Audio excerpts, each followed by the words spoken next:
Okay, I love this show. I think Strange New World is probably one of the best Star Trek shows that's ever made. Before this show came out, when people wanted to get into Star Trek, I would always recommend that they start with one of the older shows. I would recommend they start with The Next Generation or Deep Space Nine. Or like when Lower Decks first started, I was like, if you want to get a good vibe of what like classic Star Trek is in a new show, go watch Lower Decks. Obviously it's more comedic and it's animated and stuff, but like in terms of like the episodic storytelling, you sit down for an hour, you get a complete story from beginning to end.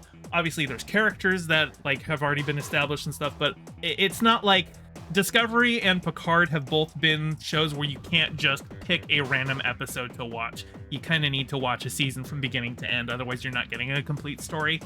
And that's what we get a lot of, that like most TV these days is that it's kind of just, 8 to 12 episode movies rather than TV shows. And that's good for some things. I like a lot of shows that do that. And I also like that we aren't having to have like, we're not in the old era of filler where it's like, oh, well, we gotta have 26 episodes a season because, we've got our schedule to meet. And so they crank out a bunch of filler episodes. Now that everything is settled down to about 8 to 12, 13 episodes per season, you have just meat. And that's great. And so I think with Strange New Worlds, they recognize, okay, well, we've got Star Trek and we're doing it the new TV way where we're telling long-form stories, but so many people are missing the like, you could just play random on TNG and get something that tells a complete story from start to finish. The original series was like that. Voyager was mostly like that. Deep Space Nine even was still kind of like that, although they had a lot more long-form stuff toward the end of the show. Like, I actually don't even know if I've watched a season of Discovery more than once, because I like to sometimes just pull up a random episode and watch it, and I can't do that with Discovery. But with Strange New Worlds, you totally can. Like, I've watched episodes of Strange New Worlds completely out of order. I've watched them a couple times, just pull them up.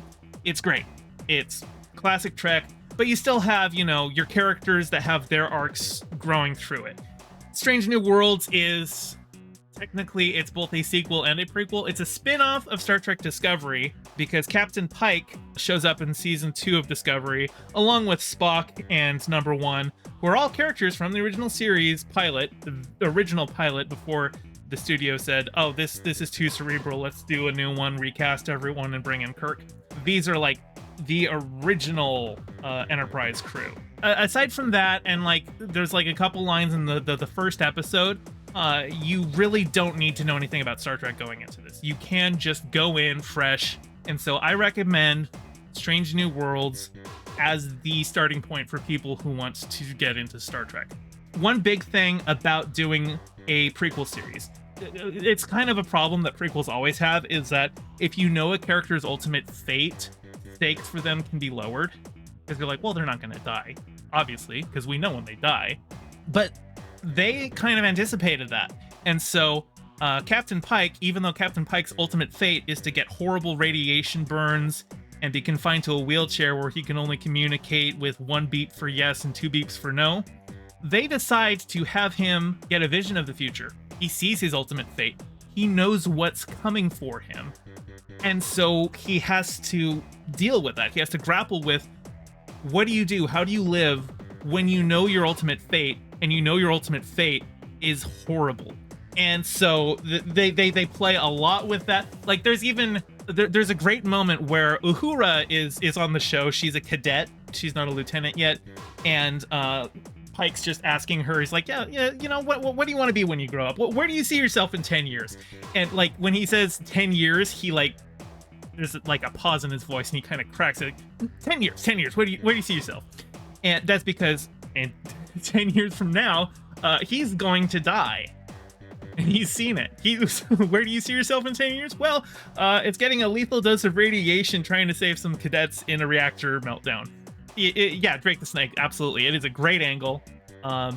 They do a lot with it in the first season. Pretty much every episode, there's like some little thing where he's pensive about it. And they actually play that out in the season 1 finale. Is that he meets one of the cadets that he saw in his vision of the future that he is fatally injured trying to save. But this is one of the cadets that doesn't make it. And at this point, he's just a kid. And meeting this kid that he knows is fated to die, it breaks him. He goes into his quarters and he starts writing a letter to like warn these kids about it, to try and change it. He's like, what's going to happen on this star date? Just don't go into the reactor room. And as he's writing it, himself from the future shows up and says, hey, you're about to f everything up. Don't do this. But because you're not just going to believe me because I show up and look like you, here we go. I brought a little time crystal. Touch that, and it's going to give you a vision of the future and show you why you can't write that letter. And the vision of the future that he gets is a recreation of an original series episode called Balance of Terror, which was the first episode that had the Romulans in it. Classic Star Trek episode. It's the one that introduces the Romulans. It introduces the cloaking device.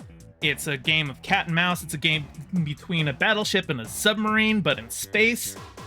It's probably a lot of people's favorite episode of the original series.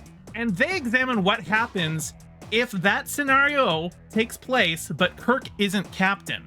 And they even, like, they bring Kirk in. Like, Kirk shows up in that episode. He's captain of another ship, but Pike's captain of the Enterprise, which is the flagship of the Federation.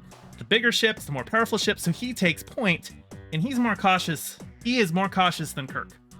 Right at this point, there hasn't been active war between the Romulans and the Federation for 100 years. They've been keeping to their sides of the neutral zone, but the Romulans have a cloaking device now, and they're using it to attack our outposts along the neutral zone. And Kirk's like, we need to destroy the ship now. And Pike's like, if we do that, we might start a war. And he's like, well, I would say attacking the outpost is starting the war. And so because Pike is too cautious, because Pike is more concerned with trying to talk things out with the other guy, he ends up showing weakness, enough weakness that the Romulans are like, okay, it's time to attack. And it leads to a massive war, but more immediately, in the aftermath of their battle, the initial battle that starts the war, Spock dies. And that's the clincher for Pike. Future Pike tells him, look, I've run through this scenario 100 different ways.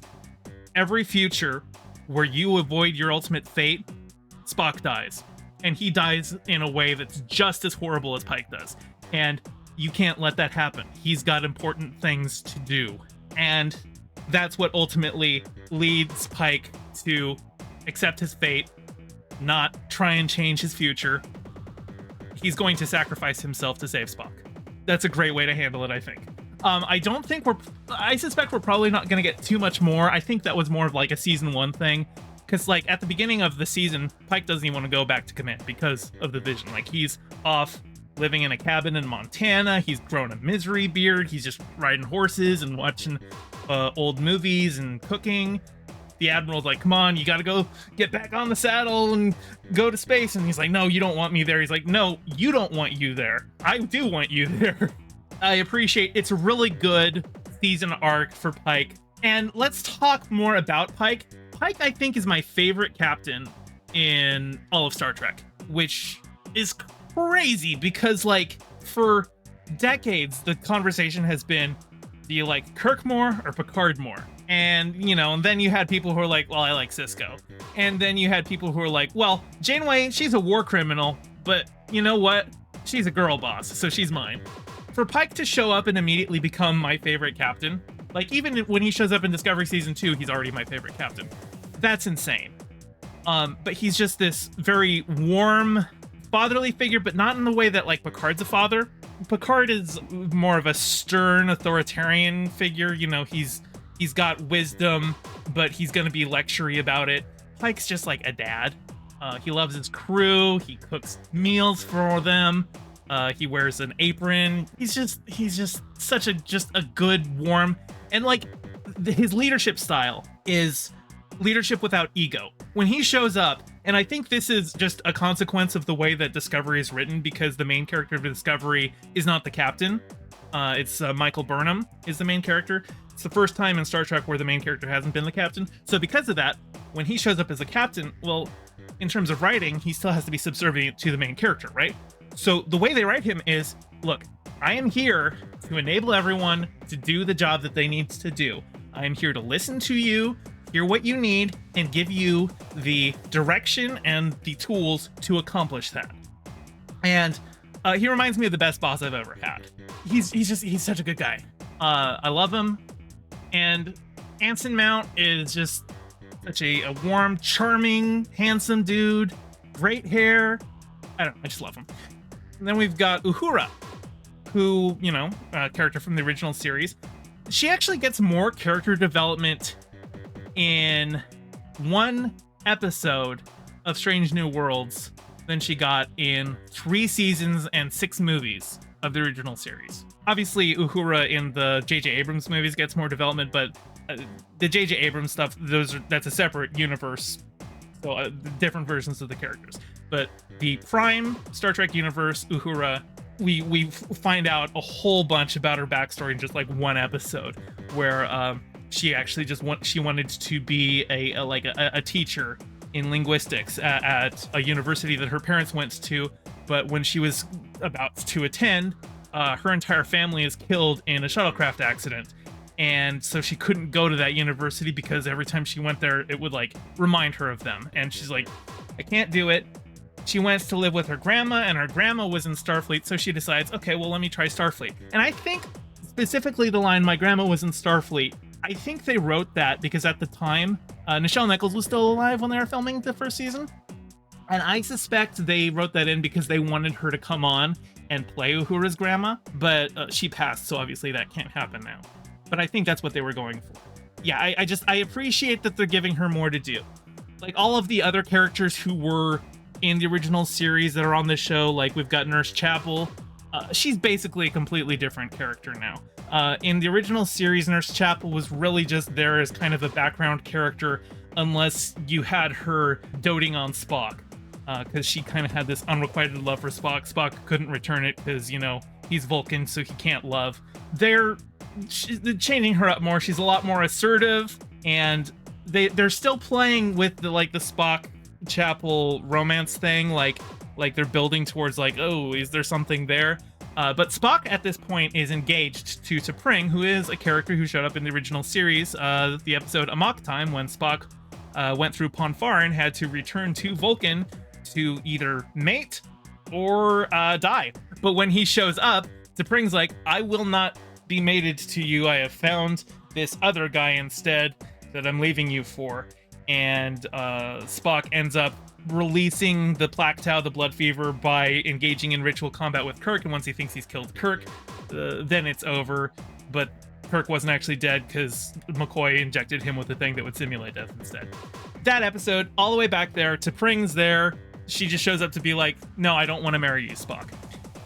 But at this point, she has, like, at the first episode, she's proposed to Spock. And so through the first season, we kind of see, like, just, you know, the stresses of the relationship. She doesn't really like the whole long distance thing. She doesn't like that he has a duty to Starfleet above his duty to her. And it's interesting to see the mechanisms behind a romantic relationship in a species that eschews emotion. I quite like the actress that they've got for T'Pring in Strange New Worlds. There's actually an episode where they're working on their relationship, and they try to do kind of a mind meld type thing where they're like doing a sharing of souls, but they end up accidentally doing a Freaky Friday. And so the actress who plays T'Pring ends up actually playing Spock for that episode, and I think she does a pretty good job of it. And that's a very silly episode. It's called Spock Amok, which, you know, is a reference to Amok Time, the first episode with T'Pring, but it's a comedy episode, and you get those. Some of the best episodes of Star Trek have just been silly ones, like everyone remembers The Trouble with Tribbles. That was a silly episode. I love those. As for Spock, he's played by Ethan Peck. He's the third major actor to play Spock after Leonard Nimoy and Zach Quinto. He's playing a younger Spock. He's got, I think, a pretty interesting approach to it. I didn't quite like Spock in season 2 of Discovery as much, because he was kind of like, he was dealing with the mental health crisis in that one, which is, you know, that's fine. You can write that for Vulcans, absolutely. It didn't feel enough like the Spock that we knew. He feels a lot more like the original series Spock.